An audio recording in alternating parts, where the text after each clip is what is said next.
head keskkonnahariduse omandamist. Tartu Ülikooli arendusprorektor Erik Puura rääkis energiasäästliku ja keskkonnasõbraliku mõtteviisi kujundamisest.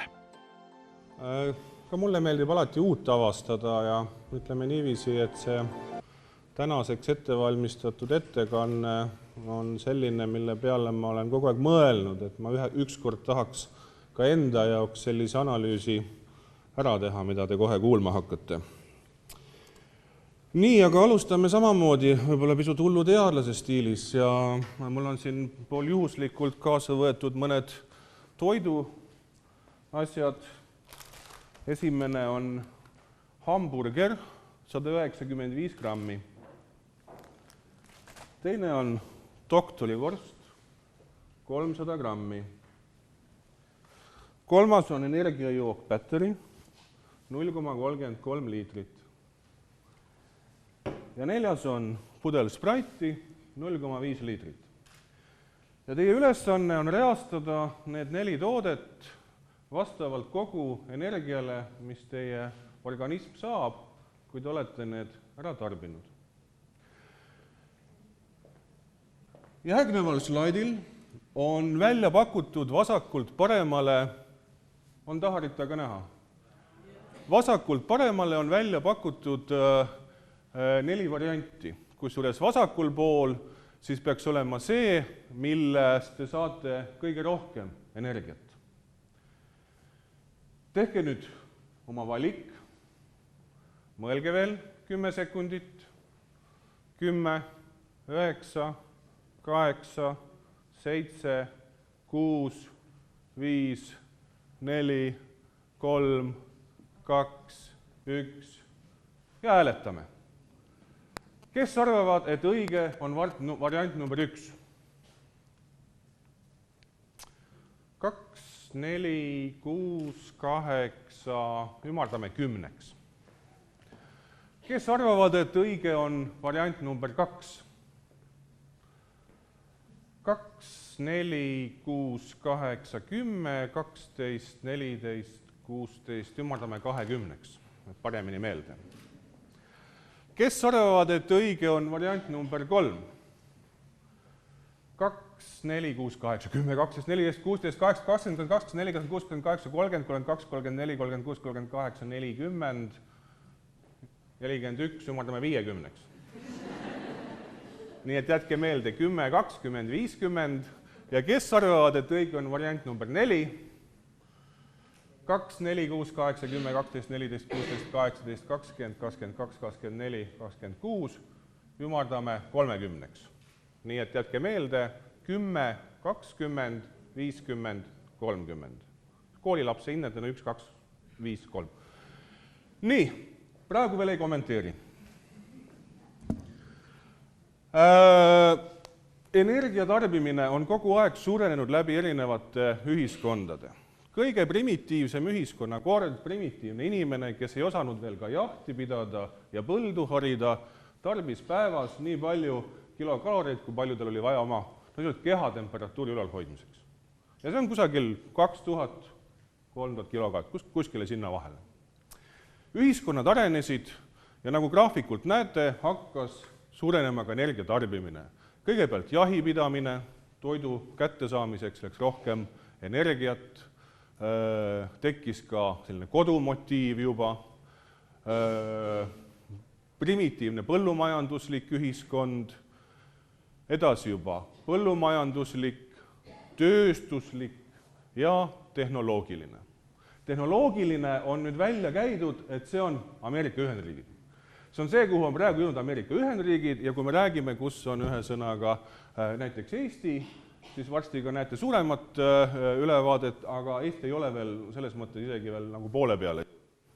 Nii et Eesti on pigem tööstuslik kui tehnoloogiline hetkel.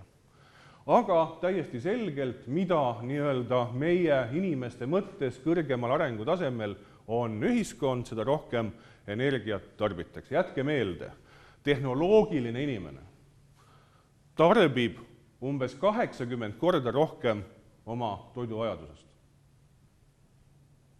See on selline loogika. Võrreldes siis meiega, ma arvan, et meie tarbime kuskil 40 korda rohkem. Ja see on see, kuhu ta positsioneerub, need andmed siin väga täpselt ei klapi sellega, mis ministeeriumi esindaja just rääkis võrreldes Saksamaaga, aga kusagil seal meie lipp lehvib. See tähendab, et te näete seal paremal ülalääres tehnoloogilist ühiskonda USA ja Austraalia näol ja paremal teljel on siis, kui palju on keskmine siis inimese kohta sisemajanduse koguprodukt ja vasakul teljel või vertikaalsel teljel, horisontaalsel teljel, vertikaalsel teljel on siis energiakasutus.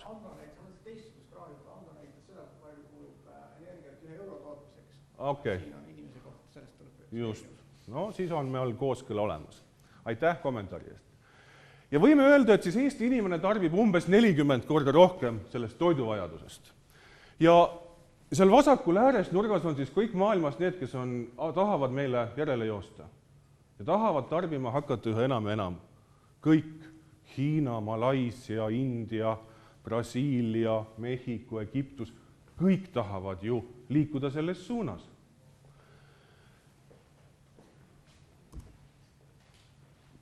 Tänase minu ettekande üks mõte on see, et te näete energiat pidevalt oma elus 3 erinevas ühikuskaalas. On kilokalorid, megatšaulid ja kilovatt-tunnid. Ja me teeme suure sammu edasi, kui iga üks meist ja ka kooliõpilased, mis tahes hetkel oskavad neid omavahel võrrelda. See tähendab seda, et ja tänase ettekande sisuks ma olen selleks ühikuks võtnud ühe inimese, ühe päeva. Inimesed on erineva suurusega loomulikult, nende tarbimine on erinev, mõned teevad rohkem sporti, teised vähem, aga keskmiselt võtame siis sellise keskmise inimese kehaelu tegevuse alalhoiuks on toiduna vaja umbes 2700-2900 kilokalorit. Teete rohkem sporti, sööte rohkem, olete suurem, sööte ka rohkem, olete väiksem, sööte vähem, aga ikkagi see on keskmine. Nüüd, kilokalorid on igal pakendil, siin ja siin ja siin, igal pool on kilokalorid. See tuli sellest lihtsalt, et kunagi, kui hakati ühikuid välja tuletama, siis kalor on soojushulk, mis on siis 1 grammi vee temperatuuri tõstmiseks 1 kelvini võrra. Kooliõpilane loeb seda, ta ei saa aru. Aga mõtleme niiviisi. Võtame selle päevase tarbimise 2800 kilokalorit. See tähendab seda, et see on umbes selline soojushulk, mis läheb 100 kilogrammi vee temperatuuri tõstmiseks 28 kelvini võrra. Ja lähete hommikul, istute vette, mille temperatuur on 5 kraadi, istute seal 24 tundi ja päeva lõpuks 24 tunni pärast on vesi tõusnud 33 kraadini, 100 kilo vett oli. Jääb ju meelde hästi. Kõik kujutavad ette vanni, kõik kujutavad ette inimest, aga keegi ei kujuta ette 1 grammi, 1 kelvin, midagi sellist. Kujundlikud väljendid. Kuidas on võimalik siis arvutama hakata? Edasi. Tulid uued süsteemid ja energiaühik tuletati hoopis teiste ühikute kaudu. Ja võib öelda, et seesama ühepäevane tarbimine 2800 kilokalorit on umbes sama, mis 11,7 megajouli, mis on umbes sama, mis 3,2 kilovatt-tundi. No ka ei kõneta. Eriti ei kõneta, seda pähe õppida on õudselt keeruline. Aga jätke üks asi meelde. Seesama 2800 kilokalorit on sama, mis võimsuse mõttes iga inimene põleks kogu päeva jooksul 135 vattise pirnina. On ju lihtne. Iga inimene põleb 135 vattise pirnina. Ja see on see, milleks me kasutame seda toitu. Jah, siin on lihtsustatud. Toiduteadlased hakkavad kohe siin, et kõik ei lähe ju tarbimiseks, kasutatakse ära teistel eesmärkidel. Mina ütlen, tähtis on õigetes suurusjärkudes mõtlemine. Kui me suudame mõtlemise viia õigetesse suurusjärkudesse, me oleme teinud väga suure sammu edasi. Matemaatilised detailid, komakohad, see on algajatele.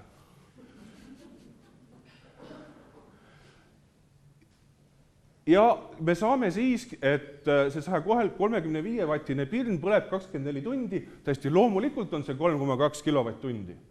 Kui te selle meelde jätate, siis te oskate igal hetkel, kui teil on vaja, välja arvutada selle seose.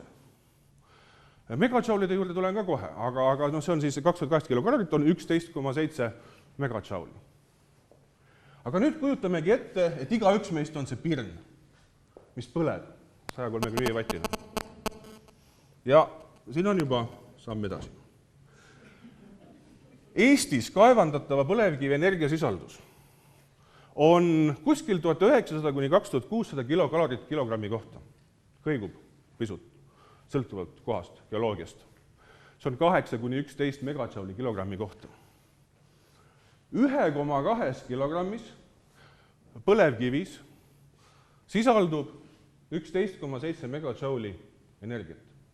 See tähendab seda, nüüd teete paralleeli, et selleks näiteks, et võrrelda, kui palju on põlevkivis energiat ja kui palju inimene päevas tarbib, siis meist igaüks, otse kui oleks võimalik põlevkivi süüa ja kõik see läheks, siis iga inimene peaks päevas sööma 1,2 kilogrammi põlevkivi.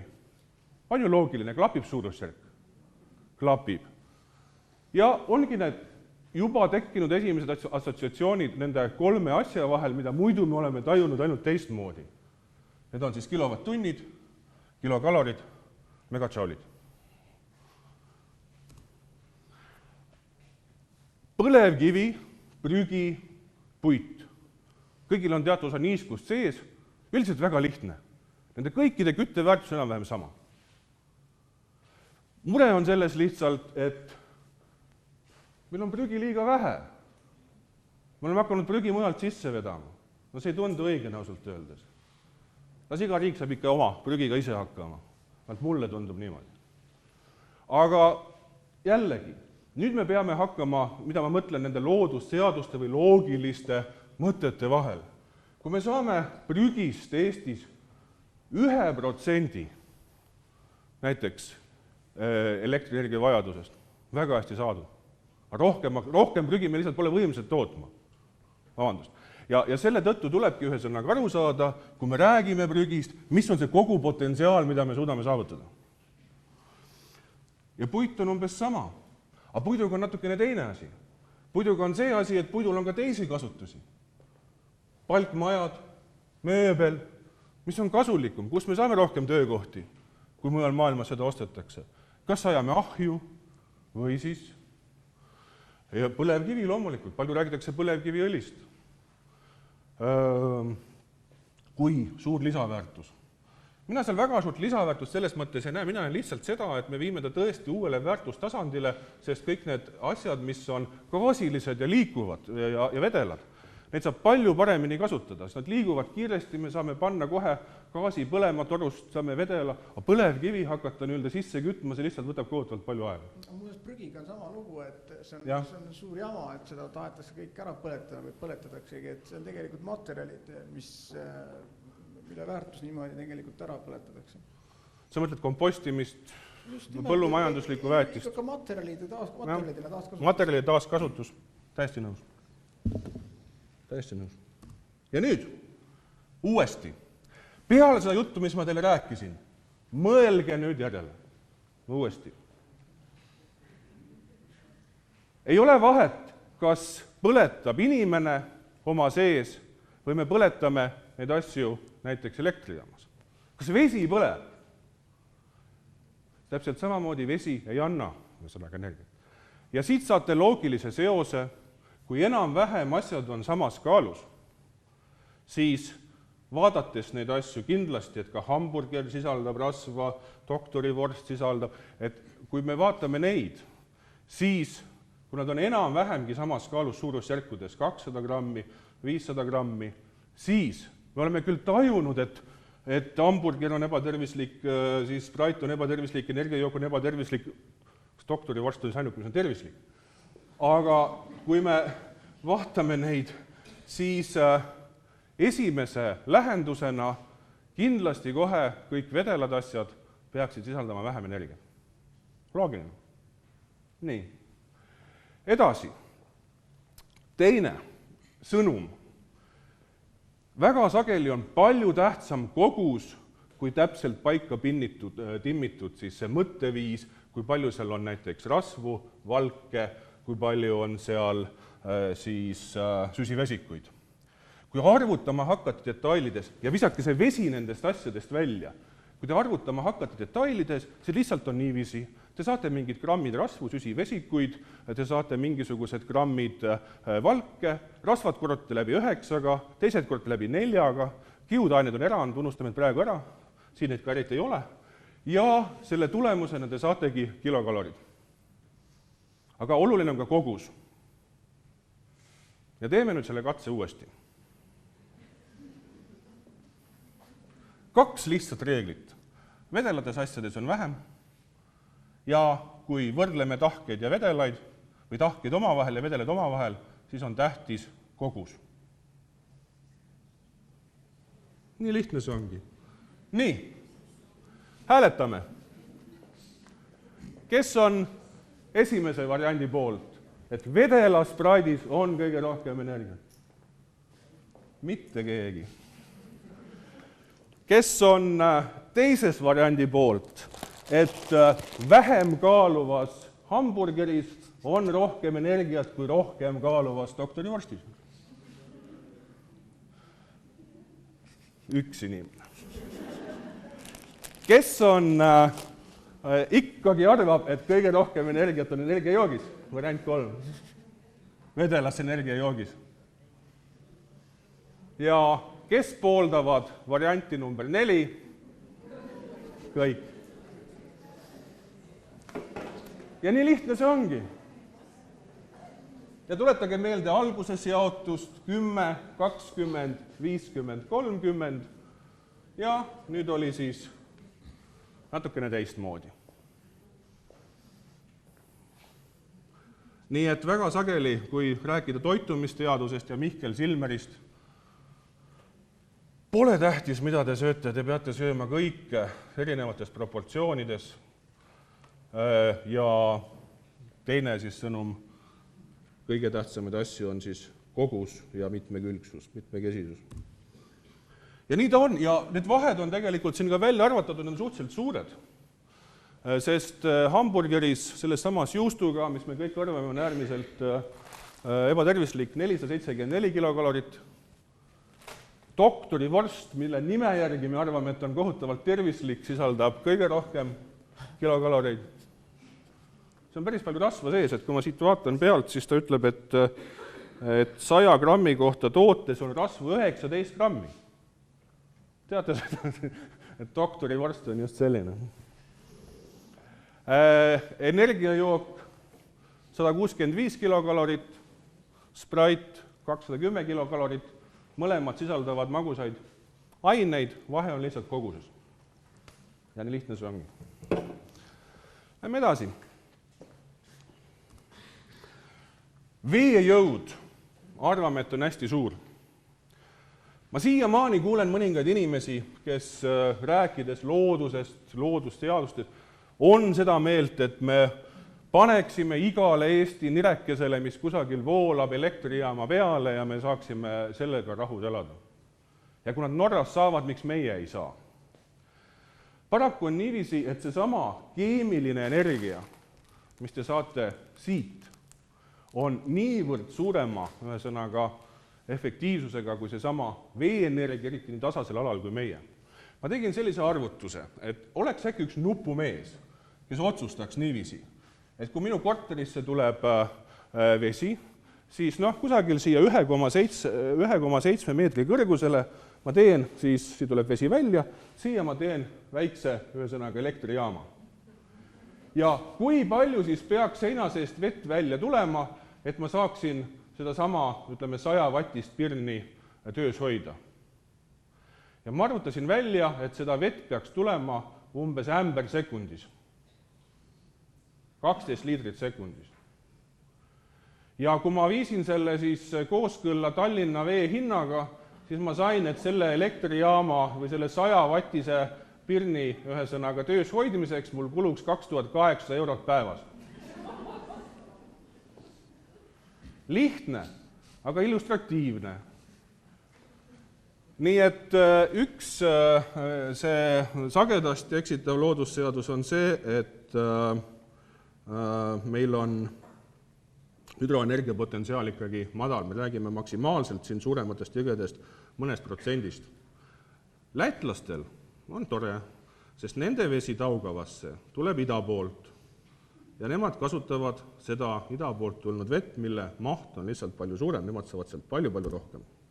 Aga ma arutasin ka välja, et kui me tahaksime, et me saaksime kogu Eesti elektrienergia hüdroenergiast, siis me peaksime ümber Eesti territooriumi ehitama 40-meetrise valli ja ülejäänud alad uputama.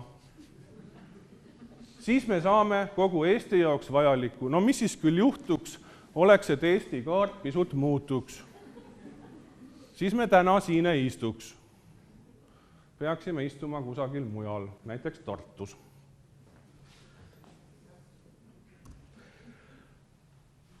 Päike ja tuul. Potentsiaal on väga suur. Me teame.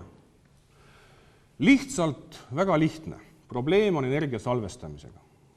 Bill Gates on välja arvutanud, et kõik maailma inimese poolt loodud tehnoloogilised süsteemid, akud, patareid, keemilised salvestid suudavad inimestele tagada elektrienergia 10 minutiks.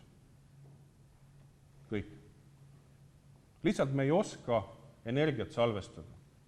Ja kui me õpime energiat efektiivselt salvestama, ja teaduslikud tööd on siin sellised, et mingi üks suurusjärk on veel puudu, et need asjad muutuksid efektiivseks, siis jällegi paradoks, see kõige lihtsam põlemisenergia, mis me saame orgaanilise aine süütamisel, on niivõrd efektiivne.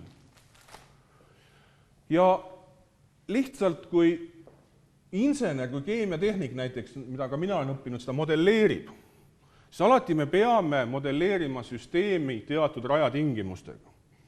Ja kui rajatingimustele on lahend, me saame jätkusuutliku süsteemi või kestliku süsteemi tagada, kui ei ole, siis ei saa. Ja nii ongi. Mulle on väga mitu korda öeldud, et ma olen demagoog, kui ma ütlen, mis saab Eestis, kui on -30 kraadi, talv ja tuult ei ole. Mis siis saab? Ja see kestab 2 nädalat.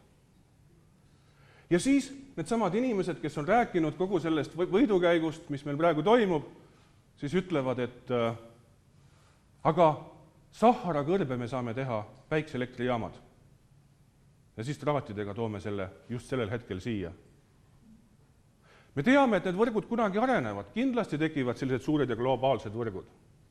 Teised on need, kes ütlevad, aga tuul ka kindlasti kusagil puhub.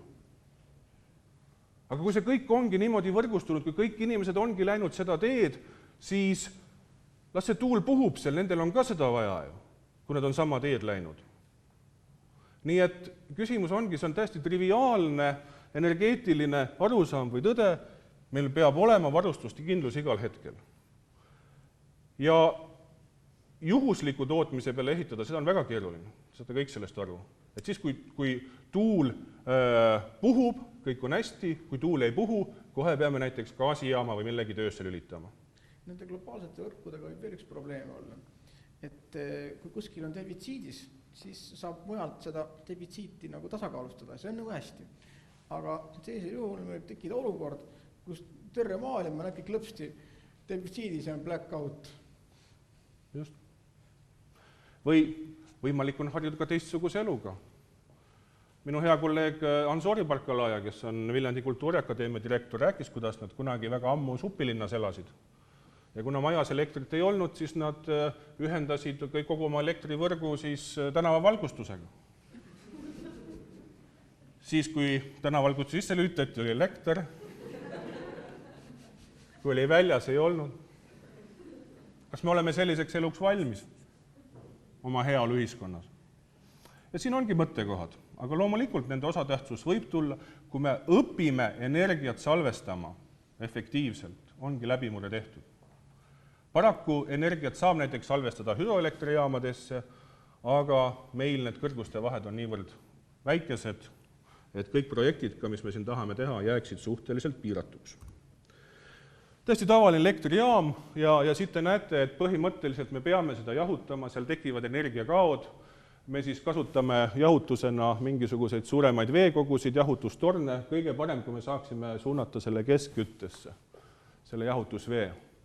Aga energiakadude mõttes, kui see komponent on ühtlane, pole põhimõtteliselt mingit vahet, kas me kasutame fossiilseid kütuseid, tuumakütuseid või biokütuseid.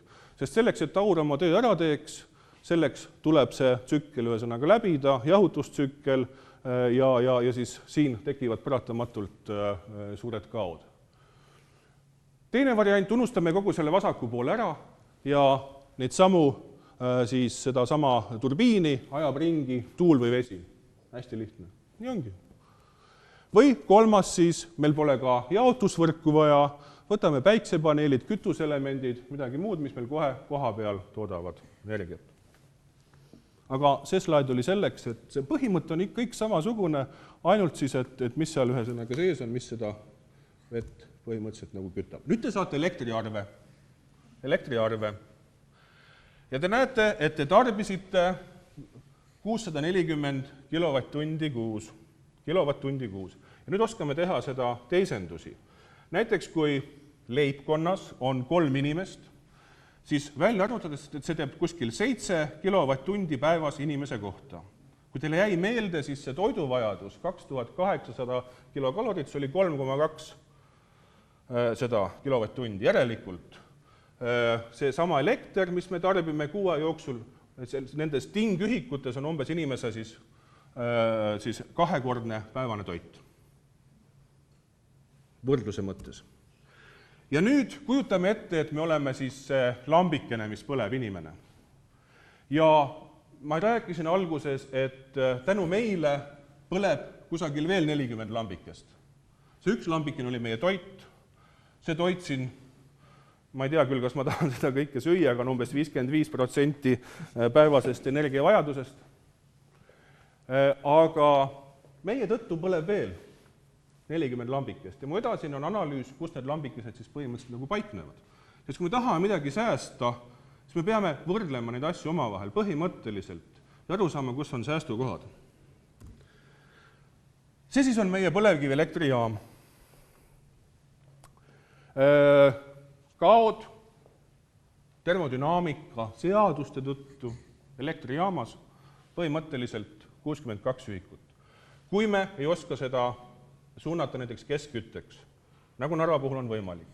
Selle tõttu me räägime ka koostootmisjaamadest, et me tahame neid kadusid vältida, me tahame, et see soojus leiaks kasutust.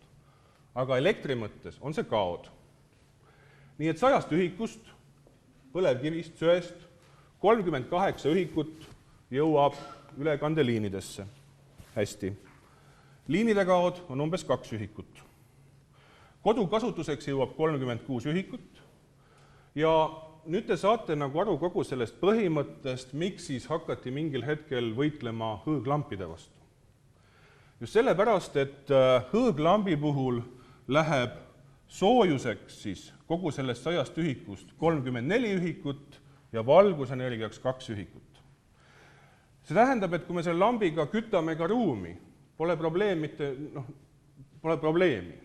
Aga suvisel ajal, teistel perioodil, kui me ei küta seda või kui liiga palav meil juba on, siis valguse saamise seisukohast 100 ühikust elektrijaama kasutatavast põlevkivi energiast jõuab valguseks 2 ühikut.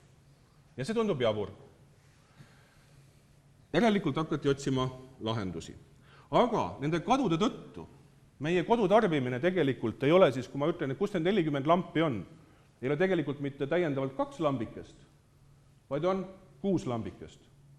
Sest elektrijaamas on niivõrd suured kaod, peavadki olema termodünaamika seaduste tõttu. Nii, paneme siia juurde nüüd, kus on järgmised lambikesed.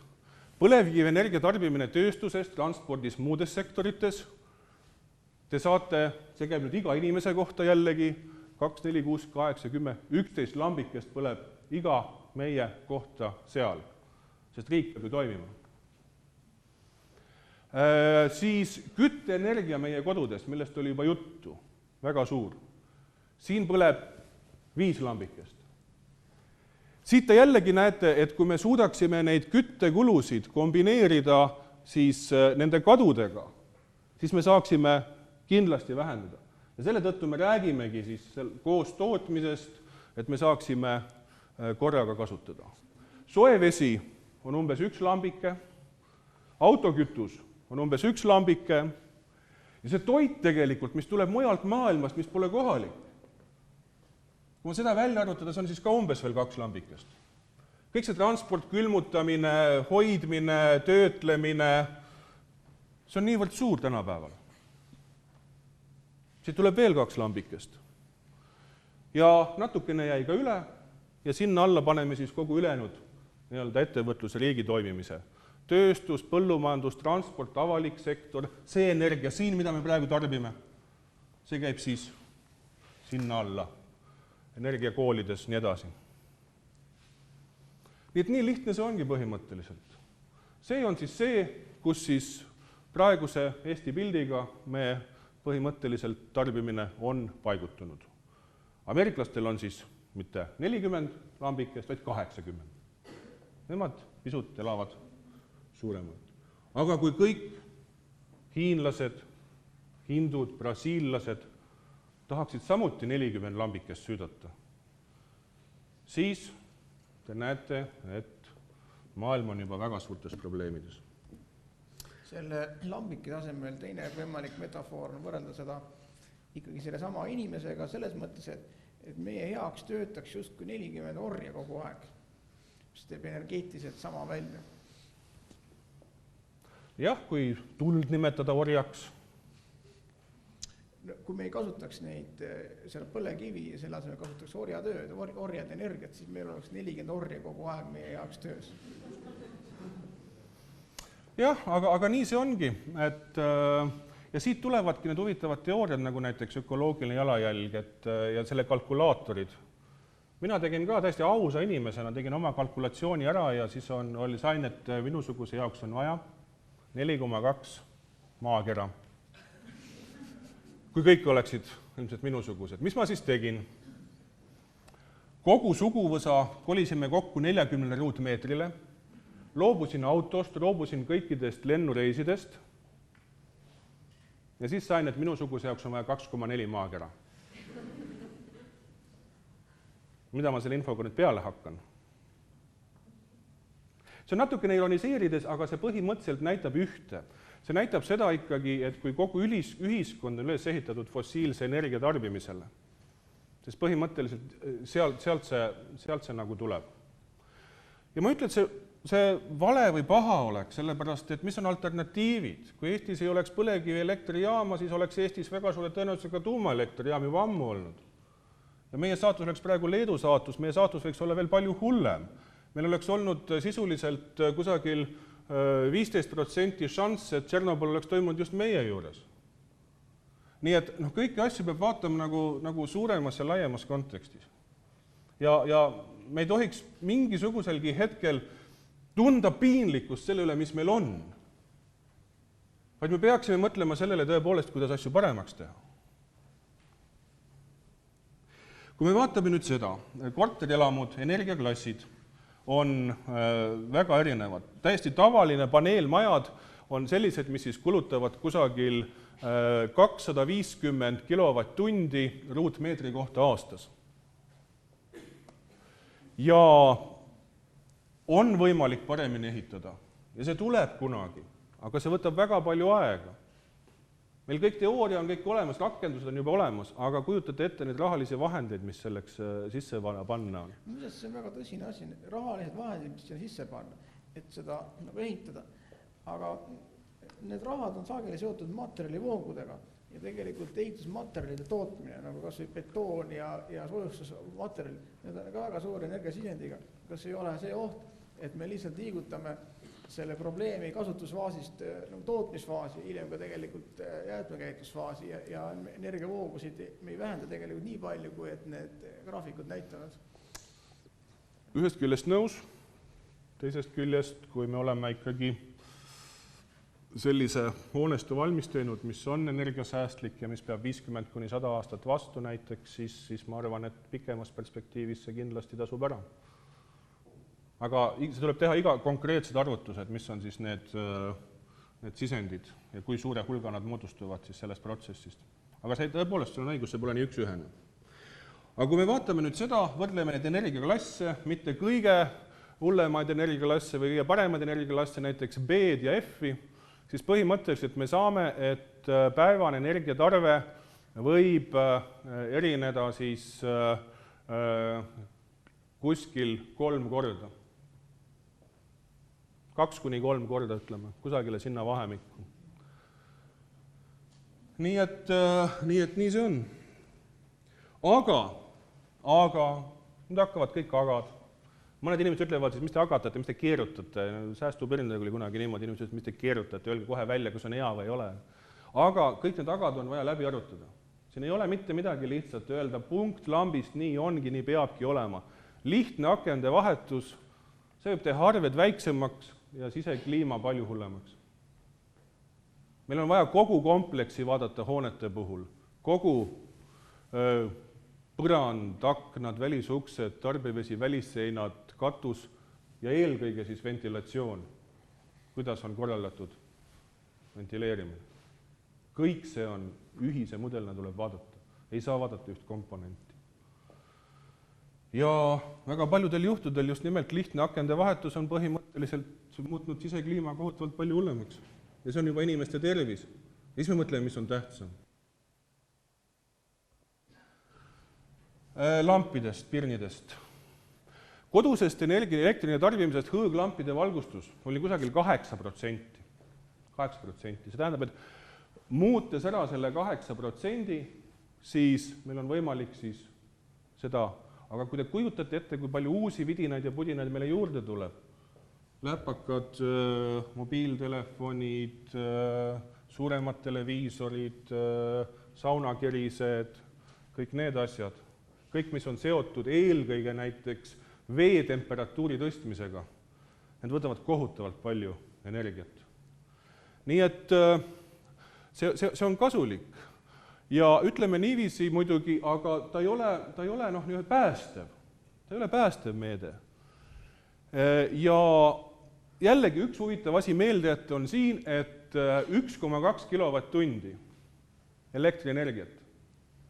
Ja me ütlesime, et siis see on siis minu näiteks provisoorse arve peal on võimalik saada 1 kilost põlevkivist. See tähendab seda, et kui me hoiame kokku siis 50 kilovatt-tundi elektrienergiat, siis me oleme säästnud 40 kilogrammi põlevkivi. No see on päris suur hulk tegelikult, kui te mõtlema hakkate. 2 suure kotiga lähete, mõlemas on 20 kilo põlevkivi. See on ainult see, mis te saate säästa pirnide vahetusel. Aga, tuleb jälle aga. Praegu on periood, kus ma nimetaksin seda selliste vahepealsete tehnoloogiate ajaks. Et kõik see timmimine praegu veel käib, inimene on harjunud sellise kollase rahuliku valgusega, väga paljudele on nii siis nimetatud säästupirnide või elavhõbelampide ja LED-valgustus tundub häirivana, võõrana, kõik selle. Nii et see tuleb ja järk-järgult areneb, te ise näete, et järk-järgult areneb. Ja mul on ka väike isiklik probleem siin, sest miski pärast need asjad, mis mina olen ostnud, ei ole olnud eriti vastupidavad. Ja kui üks pirn maksab juba kusagil 10 eurot ja mul ei ole mitte mingisugust garantiid selle üle, et ta näiteks välja vahetatakse, siis minul on küsimus. Ja mina isiklikult ei ole näinud kvaliteedil vahet. See on küsimus kvaliteedist. Aga selles mõttes arvestada, et sellise lihtsa asjaga igaüks meist säästaks, võtame leibkond ikkagi, see on nagu pere kohta. Pere säästaks 40 kilo põlevkivi. Päevas? Ei, see on kuus. 50 kilovatt-tundi kuus võiks nagu pere valgustuse pealt kokku hoida. ja selle korrutades läbi siis 1,2 kilovatt-tunniga, mis vastab 1 kilogrammile, see tähendaks 40 kilogrammi põlevkivi kuus. Minul tekkis siin kohe teine küsimus, kuna ma Päästeametiga ameti poolest üsna lähedalt seotud olen, siis te näete küll seal põlevkivi säästmisvõimalust, aga mis toimub siis, kui see tõesti see pirniiga läbi saab ja ta vajab järelkäitust? See nüüd on see vahepealsete tehnoloogiate küsimus ja see on just seesama, see nagu elavhõbeda komponent. Ja. Et mis see maksab? Õigus. Lõppkokkuvõttes võib-olla hinna poolest kulutame hoopis 2 kotti põlevkivi rohkem. Need ongi kõik agad, mis on vaja läbi rääkida, tõepoolest. Aga kas ta päris 2 kotti on, ma seda nagu ei usu. Aga selge see, et elavhõbe on kõige ohtlike ainete nimekirjas. Aga tema tootmine jällegi võib nõuda palju energiat. Jah, elutsükli analüüs, olelusring, mis iganes see termin on. Õhk- ja maasoojuspumbad hoiavad kokku võrreldes elektriküttega mitmeid kordi elektrienergiat. Samas needsamad õhkssoojuspumbad madalate temperatuuride juures efektiivsuskoefitsient ja küttevõimsus langeb. Pikal väga külmal perioodil ei ole kütmine garanteeritud. Et need ei ole väga targad inimesed, kes kogu oma soojavarustuse talveks nii-öelda seavad üles vaid sellistele aparaatidele. Ja kõige parem ja mugavam on ta näiteks kombineeritult ahiküttega. Et siis on ta tõesti, me teame, et me saame igal hetkel ka ahju kütta. Maasoojuspumba töö ei sõltu õhutemperatuurist, suurusjärgu võrra kallim ja kindlam, aga tasuvusaeg on väga palju pikem. Aga see on selge viis elektrienergiat kokku hoida, kui me kasutame elektrienergiat kütteks. Kodune elektritarbimine hästi kiiresti, valgustus, see nüüd on jällegi nendesse protsentidesse ei maksa suhtuda niiviisi, et see on üldistatud ja täpselt nii ongi, aga see on selline, ütleme, näidiskodu, kellel on ka elektrikeris. Kui ta on elektrikeris, siis elektrikeris üldse ise võtab umbes sama palju kui valgustus ja võtab sama palju kui toidu valmistamine. Ja siis läheb see väiksem rida, veesoojendus võtab umbes sama palju, et 4 suurt asja, veesoojendus, elektrikeris, valgustus, toidu valmistamine, kõik on selline ühine pada, see on juba üle poole. Edasi läheb kontoritehnika, audio, video, külmik, pesumasin, nõudepesumasin, koristamine, riikimine, kõik see moodustab nagu selle osa. Mis ma siis teen, jätan riikimata, jätan kasutamata, ei ole nagu variante. Neid tabeleid leiate ise ka internetist, aga see jääb ka siia ette lihtsalt, et neid suurusjärke tajuda. Keskmine aastane tarbimine veeboileril, kui on veeboiler, on kindlasti suurusjärgu võrra suurem kui näiteks külmikul. Toidu valmistamine, pesumasin, nõudepesumasin, riidekuivati, televiisor, DVD-mängija, dekooders, audio, video, automaatvastaja, arvuti, täiendav ootelolek, tolmuimeja, valgustus, triikraud, sealt see tulebki põhimõtteliselt. Jällegi, kõik asjad, mis on säästurežiimil olulised, kogu aeg võtavad. Eriti hullud näiteks on samad joogi- ja toiduautomaadid, mis on asutustesse üles seatud ja mis jooksvalt söövad ära kusagil 300 vatti näiteks. 300 vatti, tuletage meelde, see oleks nagu 2 inimest. Siit saate võrrelda. Nii et kontorites väga palju paranemisruumi. Just nimelt seal on need ütleme, joogi- ja toiduautomaadid, koopiamasinad, laserprinterid, kogu arvutivõrk. Väga suur kokkuhoiu koht. Telerid. Tavaline A-klassi terel tarbib umbes 53 kilovatt-tundi elektrienergiat, sama suurt C-klassi terel 2 korda rohkem põhimõtteliselt. Nii et ikkagi energiaklass telerite puhul on tähtis. Pesumasinad. Pesumasinate puhul põhiline energia läheb vee kuumutamiseks. Järelikult siin ei saa väga suured need vahed olla. Aga ütleme A-klass versus A+++ klass kusagil 1,3–1,4 kordse vahe võib öelda, et on. Külmikud. Kõik on paranenud viimase 20 aasta jooksul, energiatarve vähenenud umbes kuskil 60%. Et kui kellelgi on kodus veel vanad snaiged või mis seal olid, need oleks aeg tõesti välja visata. See kuskil 3-4 aasta elektritarbega on see vahe kindlasti tasa. Ja lõpetuseks mõned pildid siis tõesti. Me näeme, et põlevkivi elektri jalajälg on suhteliselt suur. Need samad helesinised tuhaplatood, seal all on kusagil 20 ruutkilomeetrit, suured siis Narva, Viivikonna, Sirgala karjäärid, Aidu karjäär on samuti näha, lõuna poole Estonia kaevandus, kõik on nagu juba maal kaevandatud, siis Kiviõli, suured mäed, see on nüüd suvine vaade Kiviõli vanale Poolkoksi mäele, jällegi lähipilt siis nendest settebasseinidest, mis kindlasti on kuu pealt näha, Kohtla-Järve suured jäätmemäed. See on siis pilt Ida-Virumaa kaardist, kus siis must on almakaevandused, sinine on pealmaakaevandused, need on need, mis on juba välja kaevandatud, hall on ühesõnaga veel kaevandamata ala, roosa on siis uus Ojamaa kaevandus, roheline kollane on see, mis on veel kõik varus. Nii et jutud põlevkivi lõppemisest on enneaegsed. Samas me peame minema sügavamale, kvaliteet samuti langeb, aga kui te kuulete juttu, siis et põlevkivi saab otsa, see on muistend. Küsimus on hinnas, küsimus on just kõigest sellest, millest ma rääkisin. Tegemist on ikkagi fossiilse kütusega. Tapamaardla on ka veel varus muideks. See tähendab, et kui meil on Eesti maardla, siis meil on ka tapamaardla, seda väga sageli ei mainitagi. Nii et seda me kõik teame. Aga kaevandamine on väga palju intensiivsemaks. Kunagi see toimus niiviisi, siis juba hobustega.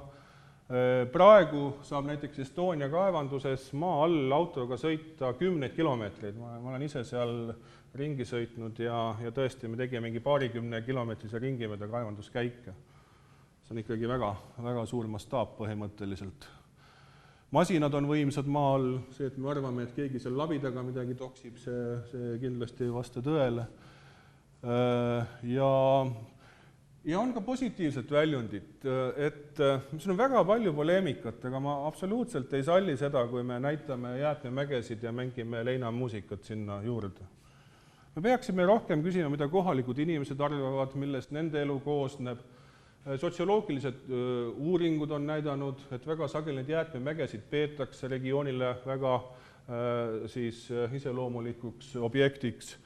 Kunagi, kui ma tudengina käisin uurimas Kukruse Aheraine mäge, siis juba siis oli seal üks deltaplanerist ja kui ma talle ütlesin, et me uurime seda, kuidas seda materjali ära kasutada, siis peale seda lause ma pidin hästi kiiresti ära jooksma, sest tema tegi seal oma sporti.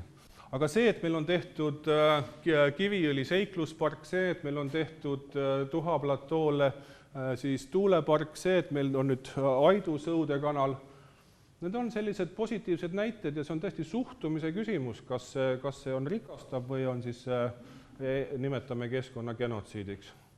Nii et selles mõttes ikkagi, siin ei ole päris sellist musta valget. Aga minu jaoks põhimõtteline ikkagi on see, et me peame tegema kõik, et liikuda õigetes suundades. Aga me ei saa rikkuda loodusseadusi, me ei oska energiat salvestada, vabandust, ja järelikult siis oma mõtteviisis me peame tegema parima, mis me saame. Aga kuidagi eestlast iseloomustab kõigest nähakse probleemi ainult, kõigest nähakse absoluutselt kõigest probleemi. Midagi seal paigal on probleem, midagi väheneb on probleem, midagi suureneb on probleem. Kus on, jah? Seletaksid, millest seisneb see 4 planeeti maad, mida me tekitaksime kõik sinusugused. Et tegelikult ikkagi see põlevkivi nagu piirkond on väga väike võrreldes Eesti territooriumiga kokku. Ja et millest see tuleb, kus see 4 planeeti siis ära kulub? Ütleme niiviisi, et ma arvan, et see 4 planeeti on arvestatud ühe inimese kohta ja selle 4 planeedi hulka ei ole tegelikult arvestatud selle territooriumi suurust, kus me elame. Kui Eesti oleks maailmas üksi, siis poleks mitte ühtegi probleemi siin elada 10 000 aastat täiesti rahulikult, kuni tuleb uus jääaeg ja kõik niikuinii minema lükkab. Tõesti, meil on kõik olemas. Meil on olemas energiaallikad, erinevalt teistest Euroopa riikidest, nii palju maad, nii palju biomassi, me saaksime kõik hakkama ühesõna. Aga maailmas on nii palju riike, kus ei saada hakkama, kus elanike tihedus on juba niivõrd suur. Ma käisin Shanghais elab praegu 24 miljonit inimest. See kasvab 1 miljoni võrra aastas. Nii et aastaks 2020 on Shanghais 30 miljonit inimest linnas. Et kõiki on vaja toita ju. Nii et kui me mastaape tajume, siis mulle tundub tõesti, et Eesti on kohutavalt selline õnnelik territoorium, aga me peaksime rääkima ka teistest tõesti asjadest. Miks ikka inimesed lahkuvad, mis neile siin ei meeldi, mis me saaksime teha, et siia jäädaks? Sellised küsimused. Nii, aitäh. Aitäh. Eerik, küsimusi paar tükki. No kas on mõni julgem? Ei ole, aga siis täname.